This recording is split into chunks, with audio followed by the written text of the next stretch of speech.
감사합니다. 오늘 아침에 이렇게 오다 보니까 어제랑 또 달리 날씨가 환해졌어요.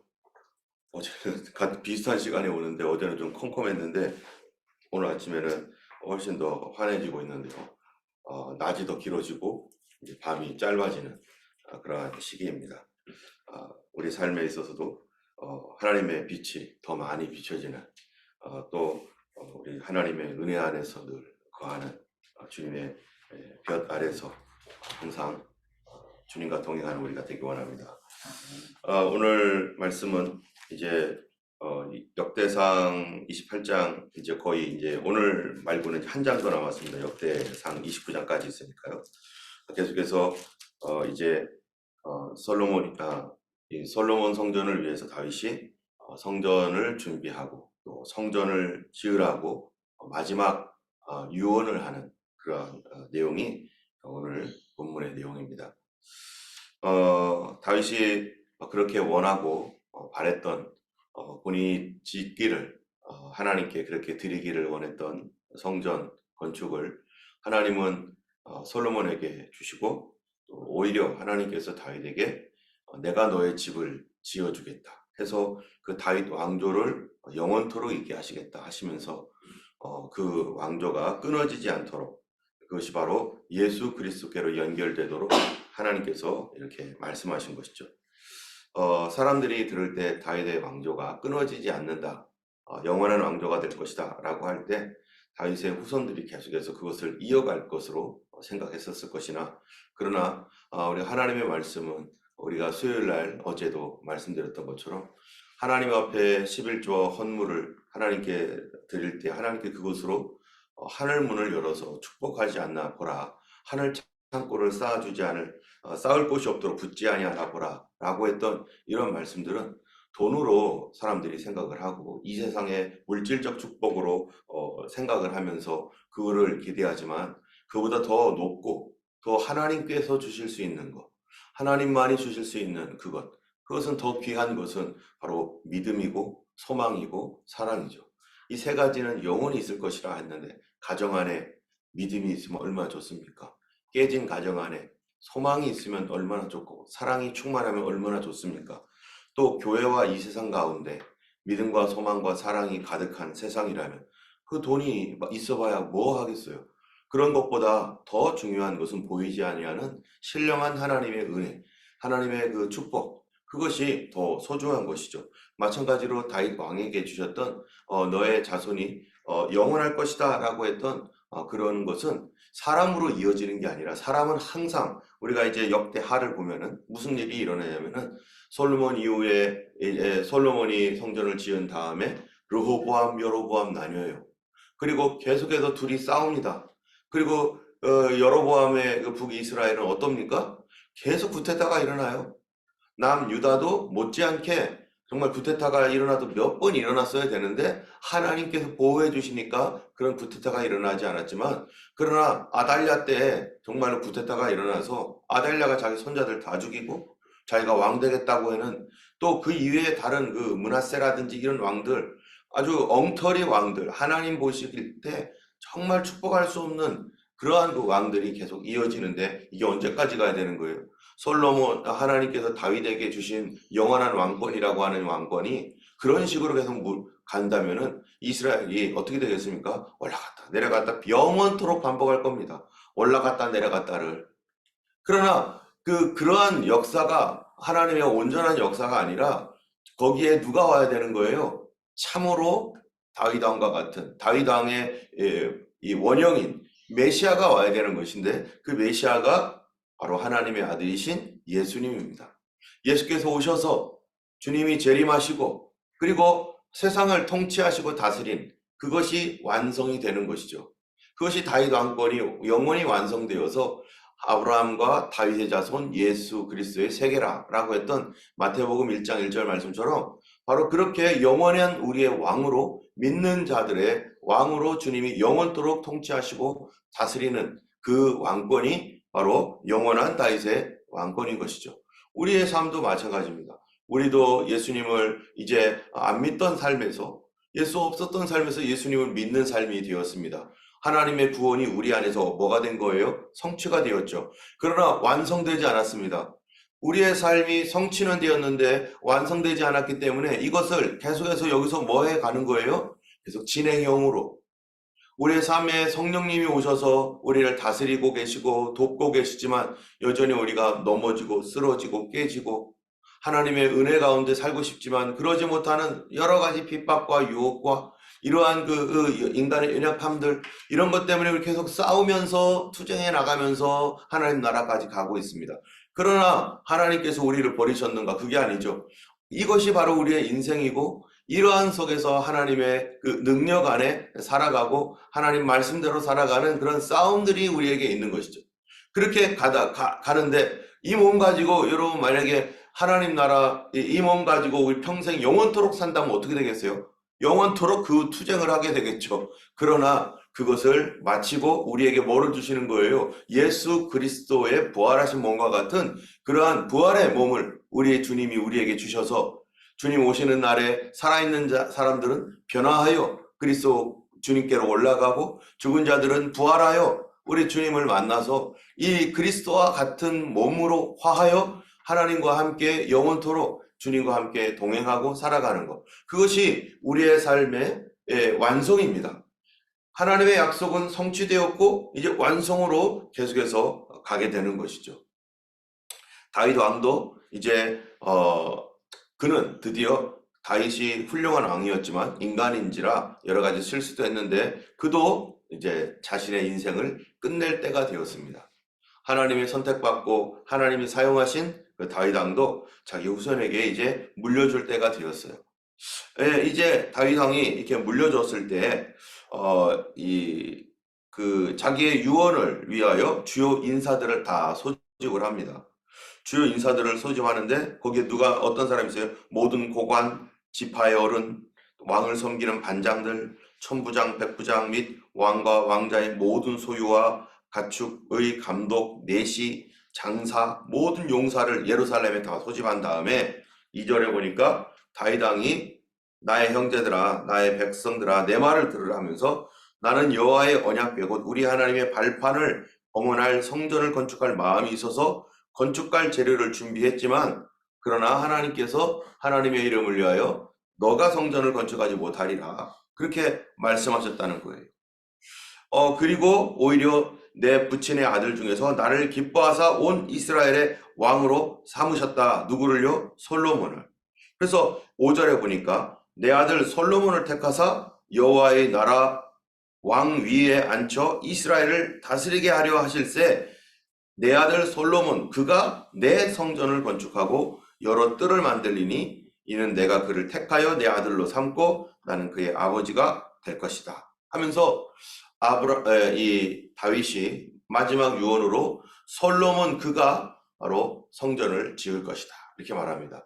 여러분 하나님께서 다윗에게 성전을 허락하지 않은 그런 여러 가지 하나님의 뜻과 계획을 다윗은 자기가 지어드리고 싶지만 자기는 거기에서 멈췄습니다. 아멘 하고서 주님 제가 여기까지 가겠나이다. 저는 여기까지 하겠나이다.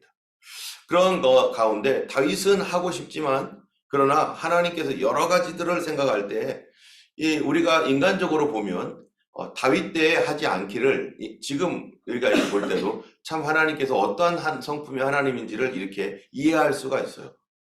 왜냐하면은 이 사울 왕 때 이제 사사기 당시 마지막 때 실로가 파괴되어서 이스라엘 성전이 성막도 제대로 되어 있지 않은 상태.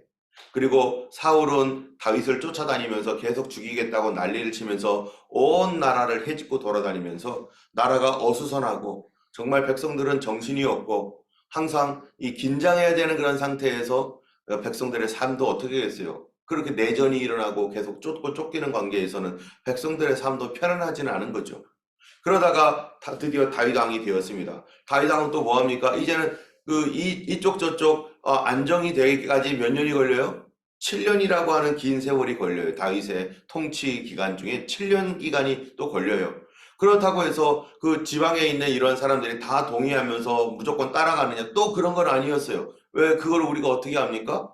바로 이 다윗이 압살롬에게 쫓겨다닐 때 보니까 다윗을 반대하는 사람들이 막 가라 비루한 자여 가라 하면서 여전히 사울 쪽에 그 향수를 가지고 있는 그런 사람들, 사울을 우리의 왕이야 아직도, 이런 사람들이 여전히 있어서 그런 이 세력이 있는 사람들이 여전히 지방에 존재하고 있는 겁니다. 그런 가운데서 다윗은 이런 사람들도 또 잠재우기까지 또 시간이 많이 걸리는데, 그것뿐만 아니라 그러한 것에서 끝난 게 아니라 다윗은 뭐를 했어요? 주변에 암몬이나 모압이나 이러한 이 주변 족속들을 하나씩 하나씩 정복해 나가면서 그들의 힘을 다 빼놓고 그 유브라데 강까지 가는 어떤 그 길의 어떤 약속들이 이루어지도록 계속 그 일을 하니까, 이거 누가 합니까? 다윗이 앞으로 나가서 요압이 싸우고 그러지만 결국 그 최전선에서 싸우는 사람은 다윗이 아니라 누구예요? 백성들인 거예요. 지금 농사 지어야 되고, 그리고 상업도 하고 목축업도 하는 이러한 그 젊은 사람들, 이런 사람들이 계속해서 끊임없이 동원이 돼가지고 여기 가서 싸우고 저기 가서 싸우고 이런 계속되는 전투. 그래서 땅은 확장되어지고 있고, 그런데 사실 그 일을 할 때 이런 전투로 인해서 백성들은 피곤하고 힘들고 어렵고, 위에 있는 사람들은 지시하고 명령하고 뭐 성취감도 있겠지만 그 밑에 있는 백성들은 자기들이 직접 칼과 이 창을 들고 가가지고 싸워야 되고 몸을 부닥치며 싸워야 되고 이런 사람들이죠. 다윗 시대에 계속 그랬습니다. 그런데 만약에 이 주변 왕국들이 이제 안정화돼가지고 다윗에게 조공을 바치고 이럴 때 백성들은 뭐예요? 아이고 힘들어 힘들어. 아우 너무 힘들어. 그러는 가운데 갑자기 이제 어느 정도 이제 됐다. 아 이제는 나라도 주변 국가도 안정되었다 하고 있는데 갑자기 다윗이 하나님께서 나한테 말씀하셨어. 성전 지으래. 내가 나 이거 원해. 그럼 어떻게 되는 거예요 또? 백성들은 이제 좀 발 뻗고 쉬려고 하니까 그 집안의 장자나 뭐 차자나 뭐 누구든지 간에 다 한 번씩 전쟁터에 끌려서 전쟁하기도 하고 나라가 어수선, 벌써 지금 사울 왕 때부터 다윗 왕 40년 80년 동안 그냥 나라가 막 이렇게 이런 가운데서 이 잠잠하지 않은 상태에서 여전히 사울 왕가의 이 그 넥스트는 보통 한 그게 뭐 50년 60년 동안 그 여파가 있지 않겠어요. 그런 그 새로운 왕조가 되었으니 막 이런 가운데 백성들은 이 좀 다리 좀 뻗고 살고 싶은데 성전 짓는다고 하니까, 여러분 그런 상태에서 성전 지은 백성들이 어떻겠습니까? 다윗도 전쟁을 많이 해서 피를 흘리고 그런 거지만, 그러나 백성들도 쉬어야 되죠. 백성들도 좀 쉬어야 되는데 그거 성전 짓겠다고 하나님께서 그 성전을 막, 성전이 없어서 마치 바깥에서 막 떨고 있듯이 덜덜덜 떨면서 아우 추워 빨리 좀 성전 좀 지어, 이런 분이 아니잖아요. 아예 하나님께서 뭐라고 말합니까? 다윗아 내가 성전을 지으려고 했으면 왜 내가 사사시대에 지으라고 하지 않았느냐. 사사시대에 얼마든지 지을 수 있었죠. 백성들이 이곳저곳 전쟁하면서 또 성전도 지어야 돼요. 나는 그런 거 원하지 않는다는 거예요. 그래서 이 땅이 완전히 안정이 되고, 그리고 전쟁의 소용돌이에서 벗어나고 내전의 그 불안함에서 벗어나서 완전히 안정되어서 평화의 시기, 이제 백성들도 마음 편하게 농사도 짓고 목축업도 하고 주변에서 전쟁 걱정 없이 그렇게 마음 편하게 이제 있을 때, 그때 백성들에게 뭐 하는 거예요? 이제 성전을 지을 수 있는 힘이 생기고 그런 여유가 있고 하나님의 성전을 이제 잘 섬길 수 있는 그런 때, 그런 때를 하나님께서 또 백성들을 생각하면서 기다리고 계시는 거죠. 그래서 다윗 이후에 이제 솔로몬 때는 얼마나 나라가 안정되고 여기저기서 조공바치고 막 그냥 솔로몬의 지혜 때문에 막 찾아오고, 백성들은 이제 솔로몬의 지혜 때문에 신하들까지도 솔로몬을 두려워하게 되고, 그런 가운데서 이제 솔로몬이 성전을 짓게 되는 것입니다. 그러니까 백성들도 이제 좀 쉬고 안정적으로 가면서 아 우리도 성전을 짓자. 하나님께서 다윗에게 주셨던 약속, 그건 우리 민족에게 주신 약속인데 우리도 하나님의 성전을 이렇게 방치하면 안 된다. 우리도 짓자 하면서 이제 기쁜 마음으로 백성들이 다 같이 즐겁게 성전을 짓는 거죠. 여러분 우리도 하나님의 성전을 주님 우리의 교회를 짓자고, 그것이 저도 받은 말씀이 있지만은 그것이 물리적인 어떠한 우리에게 있는 건물로서의 성전, 그것도 중요하지만 더 중요한 것은 사실 우리 교회 성도들 전체 공동체가 어때야 됩니까? 막 그냥 복잡하고 힘들고 여기저기 여전히 막 퉁퉁거리고 이럴 때는 뭐 하는 거예요? 이럴 때는 계속 이 하나님의 그 교회가 안정화될 수 있도록 계속해서 준비하며 그런 과정들이 사실 성전이 되어가는 과정이기도 하지만 실제적으로 물리적인 어떠한 그 건물이 지어질 때는 우리가 어느 상태에서 지어지면 제일 좋겠습니까? 여기 쿵 저기 쿵 하면서 막 마음도 힘들고 바쁘고 어렵고 막 이런데 또 성전까지 짓자고 막 그러지는 못하는 거죠. 하나님께서도 그렇게 원하지는 않았던 거예요.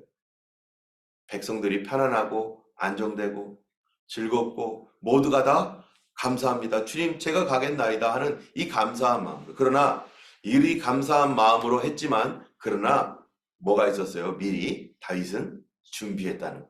준비하지 않고 그냥 가자 했으면 백성들이 어떻게 되는 거예요? 이것도 뭐 여기저기서 뭔가를 해야 되는데 이미 그 전에 이것 이렇게 저렇게 이렇게 저렇게 준비해 놓은 것 가지고 이제 하나님의 때가 되니까 이제 지어라 하니까 그 준비된 걸 가지고 짓는 거죠. 우리도 지금 벌써 13년 동안 우리 교회가 시작할 때부터 성전 이 개척 헌금과 성전 헌금을 함께 보고 있어요. 그래서 30개 교회를 세우는 그런 부분에 있어서 이거를 어떻게 우리가 재정을 어떻게 분리를 할까 해가지고요. 그때 그 일반 재정이 있고 그 재정 중에서 성전 건축 및 개척 이거를 같이 보고 무엇인가 우리 교회가 나중에 개척하여 나가는 어떠한 그런 더 많은 30개 교회를 개척해야 되니까 그럴 때 이 성전 건축이나 개축이나 이게 같은 뭐예요? 카테고리 안에 있기 때문에 그래서 그것을 지금까지 13년간을 계속해서 주님의 때가 언제입니까? 하나님의 때에 이루어 주시옵소서 하며 계속해서 준비하고 그 하나님의 때에 이제 준비가 다 되어서 이제 해라 하면은 또 우리가 같이 한 마음으로 이제 힘을 써서 또 건축하는 데 나가야 되겠지만 그러나 그 때를 주실 때까지 뭐 하는 거예요? 또 준비하고 기다리고 또 기다리고 하나님 앞에서 이 많은 교회들이 성전 건축한다고 하다가 막 어려운 경우가 얼마나 많습니까? 그러면 차라리 안 하는 게 낫죠. 뭐하러 건물을 짓겠다고 그럽니까? 어쩌면 하나님께서 우리에게 건물이 아니라 정말로 아름다운 공동체를 계속해서 만들어가면서 다른 곳에 다른 나라에 선교지에 그렇게 개척할 수 있도록 그렇게 30개를 하실지 뭐 어떻게 하실지는 우리는 다 알지는 못하지만 분명히 전도하는 지역 성도들이 있는 그 지역을 하나님께서 또 뭐예요? 마치 교회와 같은 어떤 그런 개척적인 어떤 그런 것으로 하나님께서 이게 인도하실지 우리는 모르는 일이죠. 그러나 그 어떠한 것에 대해서 우리가 섣불리 이거다라고 결정하지 않고 그때가 되면 하나님 다 보여주실 텐데 그때까지 준비하면서 또 기도하면서 여러분들 가운데서도 이미 성전을 건축을 위해서 하나님 앞에 헌금한 분들도 계세요. 뭐 하라고 하지도 않았는데 벌써 헌금을 하셔서 그 마음에 얼마나 하나님께서 그 마음을 하나님께서 귀히 보시고 우리는 알지 못하는 어떠한 그 뒤 배경 안에서 하나님이 계속해서 일하고 계시기 때문에 그러므로 하나님께서 그 수고와 그 애쓴 것들 이 다윗이 그렇게 애쓰고 수고했던 그것을 하나님께서 보답해 주시는데 그게 뭐였었습니까? 나는 하나님 성전을 위해서 헌신하겠습니다. 내가 하나님 앞에 그렇게 하겠나이다 했더니 하나님이 책임져 준 게 뭡니까?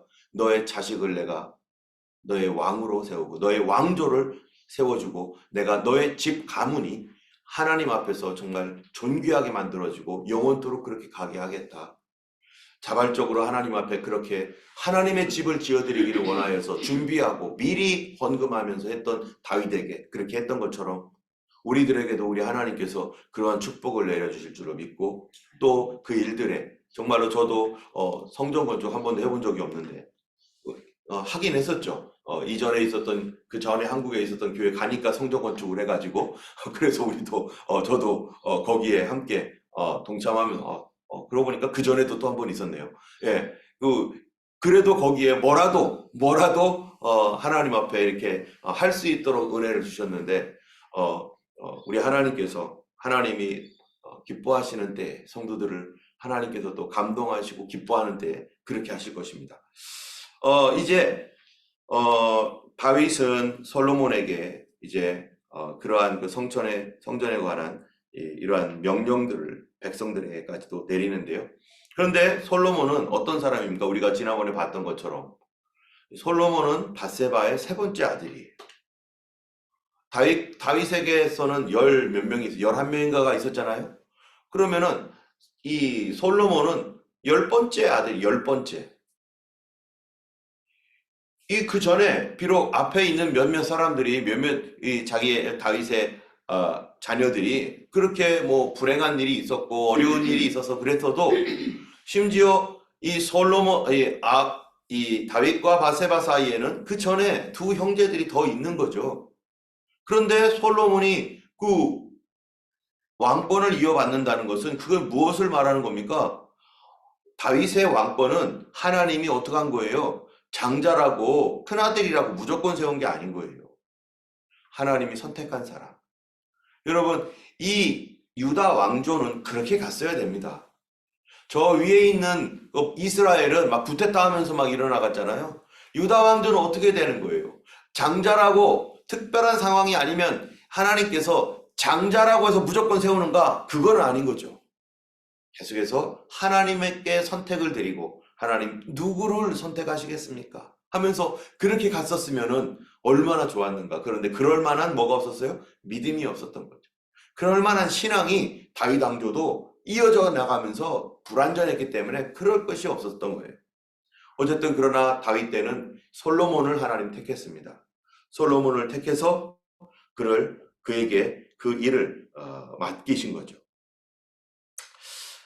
이러한 그 솔로몬을 택하심을 통해서 우리 하나님께서 기뻐 받으시는 성전을 이제 짓도록 해서 이제 30 역대하로 넘어가면은 그렇게 되는데요. 그런데 하나님께서 택한 이 솔로몬의 성전, 이 성전에 대하여 하나님께서 뭐라고 말씀하시냐면은 솔로몬과 솔로몬의 성전에 대면은 7절 8절에 이렇게 말을 합니다. 그가, 여기는 이제 솔로몬이겠죠. 만일 나의 계명과 법도를 힘써 준행하기를 오늘과 같이 하면 내가 그의 나라를 영원히 견고하게 하리라. 이 이스라엘이라고 하는 유다 이 나라는 어떻게 견고하게 된 겁니까? 지금 이제 이스라엘이죠. 아직까지는. 예. 어떻게 그 나라가 견고하게 되는 겁니까? 하나님이 택하셨어요. 택하셨어도 견고하게 하는 것과 택한 것과는 좀 다르다는 거죠. 하나님께서 솔로몬을 택했어도 그러나 하나님의 말씀에 순종하지 않고 하나님 말씀의 뜻을 저버리게 되면요, 견고하게 되지 않는다는 거죠. 어떻게 해야지만 견고하게 되는 겁니까? 나의 계명과 법도를 힘써 준행하기를 오늘과 같이 해라. 다윗이 했던 것처럼 하나님 말씀의 법도를 지키는 사람들이 하나님의 은혜 안에서 영원토록 견고하게 된다는 거예요. 또 이 8절에도 마찬가지입니다. 이제 너희는 온 이스라엘 곧 여호와의 회중이 보는 데서와 우리 하나님 들으시는 데서 너희 하나님 여호와의 모든 계명을 구하여 지키기로 하라. 그리하면 너희가 이 아름다운 땅을 누리고 너희 후손에게 끼쳐 영원한 기업이 되게 하리라. 여기도 마찬가지죠. 하나님의 말씀의 순종과 무엇이 연결되어 있어요? 축복이 함께 연결되어 있습니다. 여러분, 구원이라고 하는 것은 어떻습니까? 절대적 하나님의 은혜입니다. 우리가 뭐 하나님께 조금이라도 보탠 건 없어요. 하나님께서 믿는 믿음을 기쁘게 보시고 우리가 하나님 앞에 회개할 때 주께서 성령의 기름 부으심과 거듭나게 하심으로 우리가 구원을 받았습니다. 예수님께서 십자가에 달린 거 내가 보태드린 거 하나도 없어요. 하나님께서 온전히 100% 행하신 하나님의 놀라우신 능력으로 우리가 구원을 받는데, 그런데 구원받은 백성들 중에서도 우리가 현실적으로 보면은 어떤 사람들은 구원받았어도 그 구원이 저 사람 정말 구원받은 거 맞아? 할 정도로 헷갈리는 사람이 있어요. 그 삶도 피폐해지고. 근데 어떤 사람은 구원받은 이후에 완전히 변화하여서 정말로 하나님의 축복을 누리며 살아가는 사람이 있어요. 그러면 왜 두 사람이 이렇게 다릅니까? 하나님, 이 사람은 하나님이 더 사랑해서 더 축복해주고 이 사람은 축복을 안 해줘서 그렇습니까? 그게 아니라 뭐에 관련된 거예요? 말씀 순종에 관련된 겁니다. 하나님의 구원이, 하나님의 그 은혜는 말씀 순종을 통해서 구원이 더 확장이 되고 그 축복으로 충만하게 넘쳐가거나 또는 그렇지 않을 수도 있다는 거예요. 때문에 이 땅에 살면서 하나님의 축복은요, 무엇과 관련된 겁니까? 우리의 순종과 행위에 관련된 거예요. 구원은 우리의 행위와 상관없죠. 그러나 축복은 우리가 기도하느냐, 하나님 앞에 어떻게 예배하느냐, 하나님 말씀에 얼마나 순종하느냐, 어떻게 믿음으로 도전하는 삶을 살아가느냐, 이거에 따라서 이 축복의 길이 이렇게도 저렇게도 바뀌어지는 것입니다. 물론 어떤 경우에는 하나님께서 우리에게 하나님의 그 훈련을 위하여 주님께서 우리를 오랜 동안 준비시키는 그런 기간도 있겠죠. 그러다 보면은 어려운 기간도 가겠지만 결국에는 그의 인생을 돌아볼 때 참 감사합니다. 너무 고맙습니다. 하나님. 할 인생이 있는가 하면 하나님 너무 후회스럽습니다. 내가 하나님 앞에 예수님의 보혈로 구원을 받았지만 나의 삶을 지금 돌아보니 그 구원에 정말로 보답하는 그런 삶을 살지 못하고 내 인생도 이렇게 되었습니다. 여러분, 이 인간적인 눈으로 이거를 바라보는 게 아니라 뭐를 보는 거예요? 믿음의 눈으로 볼 때 그게 보이는 거예요. 인간적인 눈으로 보면은 돈도 없고 집도 없고 차도 없고 그런데 뭐가 행복해 이렇게 말할지 몰라도 그러나 그거는 하나님께서 주시고자 하시는 차원 낮은 그냥 물질적인 것일 뿐이고 우리에게 정말 더 중요한 것은 우리가 비록 초가 삼간에 산다 할지라도 뭐예요? 성경에 보면 나는 성경이 아니죠. 찬양에 보면은 나는 만족하네. 왜요? 예수님이 우리와 함께 하시고 예수 그리스도의 그 보배로운 그 은혜 안에서 우리가 살아가는 방법을 알게 되고 우리가 필요할 때 이 땅에 쌓아놓지 않아도 필요할 때 기도하면 보내주시고 이게 얼마나 놀라운 기적과 감사하고 감격입니까? 이 세상 사람들이 보는 것과 하나님 보는 게 완전히 다르잖아요. 그러한 신령한 축복 정말 우리는 그거를 더 원하는 거예요. 예, 그거 물질적인 거 있고 없고 그게 뭐 중요해요. 주님이 계시면 다 되는데. 아멘. 예, 이 고아에게는 누가 있어야 되는 거예요? 돈 쥐어줘 봐야 그거 고아가 뭐 하겠어요? 소용없는 거예요. 누가 있어야 되는 거예요? 부모님이 계셔야 되는 거예요. 정말 나를 사랑하는 부모님을 찾아주면 되는 거죠. 거기에 모든 것이 다 나오는데 그 전까지는 불안과 염려 속에 이거 꼭 쥐고 살죠. 이거 없으면 죽는 거니까. 나의 손에 쥐어진 이런 재물과 이런 거 없으면 죽는 거니까 꽉 쥐고 어떻게든지 이거를 위해서 목숨 걸고 이거를 지키고 얻으려고 살고 있지만 부모님이 있으면은 우리 하나님이 계시면은 그게 뭐가 중요한 거예요? 주님과의 관계가 더 중요하죠. 주님이 주시는 그런 은혜가 더 중요한 거죠. 그거를 보배로운 줄 아는 것이 믿음입니다. 그럴 때 하나님이 우리의 필요를 기도할 때마다 응답해 주시고 도와주시고 역사해 주시고 간증이 넘쳐나는 것이고 그 간증은요 어디에서까지 할 거예요? 하나님 나라 가서까지 할 겁니다. 그러면서 영원토록 뭐 할 거예요? 영원토록 찬양할 거예요. 이 땅에서 어려움을 이기면서 그렇게 간증이 많은 사람들 하나님 나라에서 너무 감사할 건데 그런데 간증도 없고 아무것도 없어요. 그러면 분명히 찬양할 것도 적을 거예요. 찬양의 감동도 적을 거라고 생각이 돼요. 그런데 어려운 가운데서 우리 하나님 막 돌봐주시고 도와주시고 책임져 주시고 막 하나님과 함께 막 동행하고 그랬을 때는요 정말 하나님을 찬양할 것이 영원토록 찬양할 그 찬양의 노래가 끊어지지 않을 것입니다. 우리 하나님께서 9절에 보면 네가 만일 그를 찾으면 만날 것이요 만일 네가 그를 버리면 그가 너를 영원히 버리시리라. 여러분 하나님께서 이 9절 말씀과 같이 하나님께서 이스라엘 왕 그 아들을 택했어도 하나님을 버리고 세상 따라가면 하나님도 버리신다는 것 때문에 우리의 이 믿음 생활이 주님과 항상 붙어 있을 수 있도록 우리 주님이 나를 택했으니 나도 뭐 하는 거예요? 나도 택하는 거예요. 나도 주님 따라가겠나이다. 하나님만 나를 택한 게 아니라 택하신 은혜 감사하여 나도 하나님의 은혜를 택하고 그래서 장로교에서는 하나님의 절대 조건 아래서 불가항력적 은혜라고 하는데 하나님 그 은혜를 부어주셔서 우리를 구원하신다고 합니다. 이게 장로교 교리입니다. 근데 감리교는요 만인 구원설이에요. 신인 협동설이라고 하는 게 있어요. 그게 뭐냐면 하나님이 우리에게 은혜를 주시면 나도 그 은혜에 부합해서 나도 반응하는 거. 둘 다 맞죠? 둘 다 맞아요. 근데 하나님 편에서 받느냐, 인간 편에서 받느냐에 따라 다른 거일 뿐이에요. 하나님 편에서 보면은 하나님이 전적인 은혜를 먼저 내려주셨고, 그리고 우리를 그렇게 할 수 있도록 주님이 다 준비해 주시고 도와주셨기 때문에 하나님의 전적인 은혜라고 하는 것이고, 인간 편에서 보면요, 우리에게 기회가 왔을 때 내가 얼른 딱 잡는 것, 하나님이 기회를 주셨을 때 내가 잡는 것까지도 하나님이 역사하시는 그러한 것이 절대 주권적인 은혜인 거고, 인간 편에서 보면은 내가 뭔가를 했잖아요. 그래도 내가 볼 때는. 그래서 하나님 앞에 엎드리고 기도하고 주님의 뜻을 잡고 순종하겠다고 결단하고, 이게 뭡니까? 이거는 인간 편에서 볼 때 하나님과 내가 협력한 거예요. 하나님 나를 도와주세요. 하나님의 손을 내밀 때 나도 손을 잡았다는 거죠. 그게 협력이라는 것이죠. 이 둘 다 하나님 관점인가 인간 관점인가에 따라서 이렇게 보이지만, 그 차원에서 볼 때, 우리 인간적인 차원에서 볼 때는요, 하나님의 은혜가 임할 때 나는 뭐 해야 돼요? 그걸 선택해야 돼요. 내가 잡겠나이다. 기회가 올 때 탁 잡아야 될 거 아니겠어요?